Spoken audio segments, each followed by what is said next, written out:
charging me today with bringing the trust into disrepute because they alleged that I went on a radio station and said when a man was beaten up 2 weeks ago, a black brother was beaten up 2 weeks ago. As a community nurse, I've tried up to this day to find where the man is. The man is a disturbed black man. I don't know whether he's been sent to prison. I don't know whether he's been sectioned or what. The manager refuses to tell me. I came to work on Wednesday the 4th thinking I'm going through those doors. Suddenly, I saw a lot of security.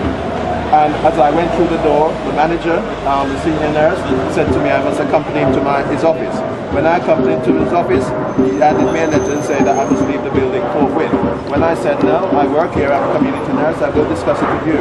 He called the police officers, he called Metropolitan Police, they came into the center and told me I must get out forthwith. I said no, I work here, I have a responsible role in there. They then put my hands behind my back and frog marched me out to the door and said, get out of here. And I said, no, I work there. They said, are you saying that you will go there again? I said, yes, I work there. They then handcuffed me so tight there and said I was being arrested for a fray. I had not hit anyone. I just said I demand my right to speak to my manager. They then arrested me, put me in the van. I couldn't even move. When I went to the station, my arms was twice the size it is now.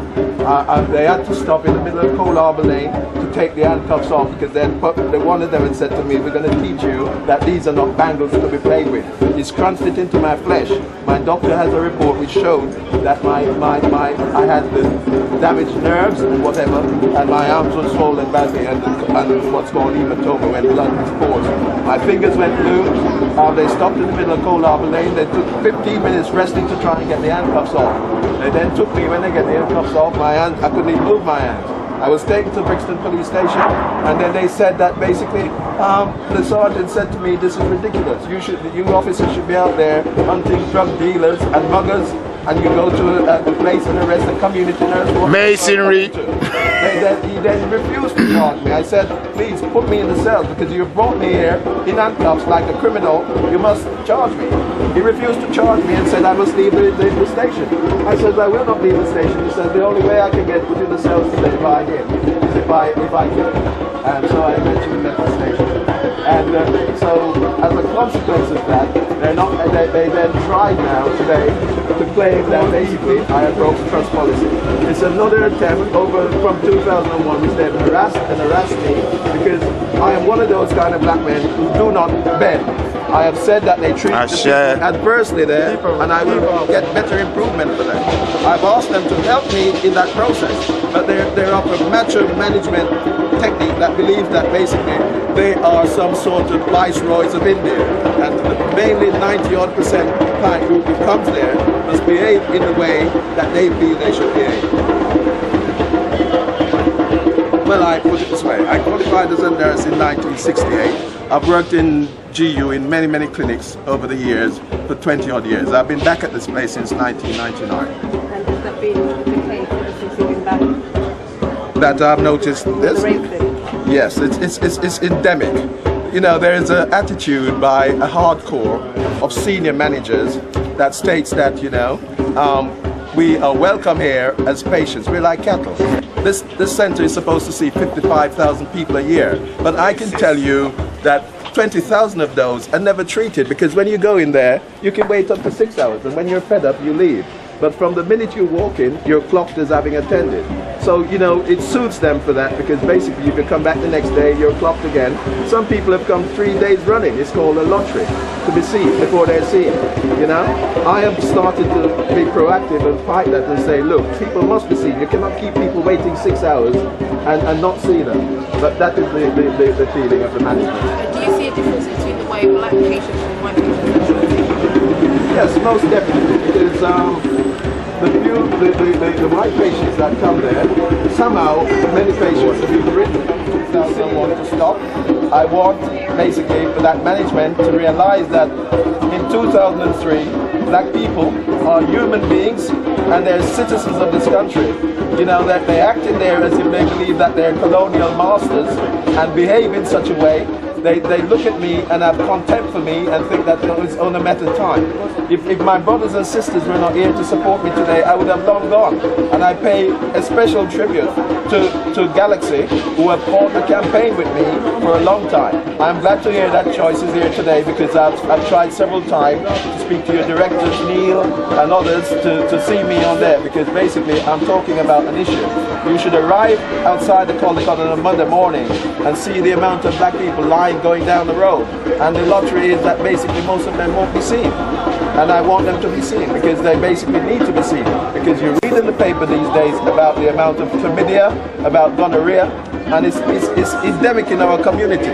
We need to have these people looked after. It's their right. As I say, 91% of the people who come to this clinic are black. They're the people who pay for that clinic, yet still they get the worst service. How is that so? It's where you come from. And when I checked on the guy's notes, he's 19 and he was born in Peckham. Thank you, brother. You see, this is the situation that exists. We can't fight together. We must stand together and fight together. Otherwise, what use we're black? A true man. Yes, that's not A true. This brother who stand up for the black people. You know, I'm proud of him as a black man. You know, because he's a I can tell you something. 100% black man. I was taken from that center in handcuffs last Wednesday. And yet still, when we're in there now, we asked them, why was I suspended? That's why I adjourned. Him can't tell me, but him suspend me so as to find out what's going on. Imagine that. And yet still me get handcuffed just to find out what's going on. You know, I was claiming the personal racism to me, and I had to go to industrial tribunal. And 2 weeks before the tribunal due, him tell me, said the organization have no fun for carry me. He dropped me in it. I stay up 2 nights without sleep and study law, and I went in there and then bring some 2,000 lawyer for me, and I mashed them up. So it's been adjourned till September. So when they came back from that, them so upset that them can't get rid of me through that method. They come up with this idea now, so that I have been speaking on radio since 2001. There's Brother Abdul. I have gone and spoken on Galaxy. I've gone to conferences and spoken on conferences. So all this rubbish that basically, I've told them that I'm operating on an act called PIDA, Public Information Disclosure Act. And I've said, and I will do it until they sack me. Anytime. All of the workers that work at King College Hospital, they're damn coward if they can't support another worker. All they know if you do is to drive Miss Daisy, pick up white woman and live with them, but they're not protect them own. And move. I ask you to tell anybody who attend that center that anytime they come there, if I am there, come and see me, because they never, anybody can see the day, never any day will I ever deny my people, because I am not taking part in their abuse of black people. And this is what they get, because they've offered me money. Let it be known, say it's not money I'm after, because I was offered £50,000 2 weeks ago to take, they even offered me fare to go on a holiday. Take 50,000 and disappear, so that me not talk about what they do to you people in there. I don't know if any of you have ever attended there. Sometimes you're sitting there for 6 hours. You've been there, so you know. We talk, man. You know? So, you know, and when I said to them... And people are too wicked. One guy yard for holiday, we poison up them redneck when they come down there. But now, about them are going to go rent a dread. To kill them. Because when we come over them, I kill we. They might take we out of Jamaica National, they might take we off the bus, they might take we off everywhere, say what? So we now on passport, I look on the little blown out people here. They're not even have no skin on them body, they're skinless. Because skinless people them. Smell like blood teeth, dog. To say, thank God, I come from the last part of Jamaica where I think. I come from the backward part of Jamaica. And that's where we come from, man, where we lick with them blown out people here. You know what I mean? So, Nanny and Paul Bogle and all of them. You know what I'm saying? Can't take no shit. And they can't buy my spirit, you understand? So when them little things in there, the things said, and I'm calling security to rush her. And I said to the consultant, I said, look, this woman as candidate, I her her truth. And it's so happened that the consultant that was there know the patient and said, yes, she's telling the truth. Treat her. But if I wasn't there, them kick her out, and if she don't agree to come out, them call police for her. On a year. On a year. On a year. Is that natural? What have we got to What have we got to fear? We got nothing to lose for getting up and telling them about them BC and RC. Nothing to lose. We got everything to lose. But them a kill we and we a kill we. And we're not going to go. I've never had to I would certainly run behind them. Yeah, man, we're there, man. We're there. Big people like you. Let me tell you that. That's right, we're supporting for this friend. clinical director, they look at me and they see me and they say to me, Wilson, why do you behave like this?